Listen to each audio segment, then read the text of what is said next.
नमस्कार दोस्तों। किसी ने क्या खूब कहा है, दोस्त हालात बदलने वाले रखो, हालात के साथ बदलने वाले नहीं। एक छोटी सी कहानी। एक बार एक समुद्र के किनारे एक केकड़ा मदमस्त चाल में अपनी चला जा रहा था और उसके जो पैरों के निशान उस रेत पे बन रहे थे, वह पीछे मुड़ के देखता और उसकी डिजाइन देखकर बहुत खुश हो जाता।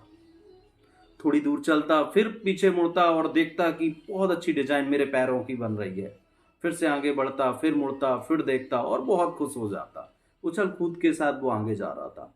उसी वक्त समुद्र की एक तेज लहर आई और सभी पैरों के निशान को मिटा दी। केकड़े ने अब की बार पीछे मुड़कर देखा और कोई भी पैरों के निशान नहीं थे, सभी पैरों के निशान मिट गए थे। बहुत दुखी हुआ। उसने लहर से कहा कि मैं तो तुम्हारा दोस्त हूं, हमेशा तुम्हारे साथ रहता हूं, तो मैं जिस बात से खुश था, मैं अपने पैरों के निशानों से, वो तुमने क्यों मिटा दिए? तो लहर ने कहा, मेरे दोस्त, एक बार पीछे मुड़कर देखो। पीछे मछुआरे आ रहे हैं और वो केकड़ों के पैरों के निशान देखकर ही केकड़ों को पकड़ रहे हैं। और मैं नहीं चाहती कि मेरा दोस्त पकड़ा जाए, इसलिए मैंने तुम्हारे पैरों के निशान को मिटा दिया। यह छोटी सी कहानी हमें सिखाती है दोस्तों, कई बार हम जल्दबाजी में अपने आसपास के लोगों की जजमेंट कर लेते हैं और हम उन्हें भला बुरा समझ बैठते हैं।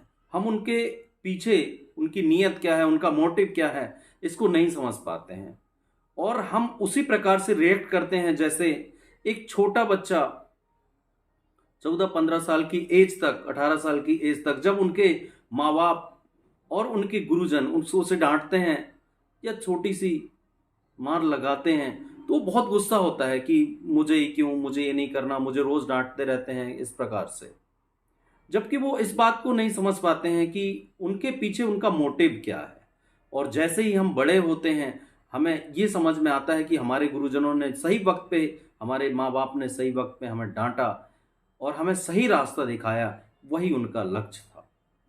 तो यह कहानी हमें दोस्तों सिखाती है कि हमें जल्दबाजी में किसी व्यक्ति की जजमेंट नहीं करनी चाहिए। धन्यवाद दोस्तों।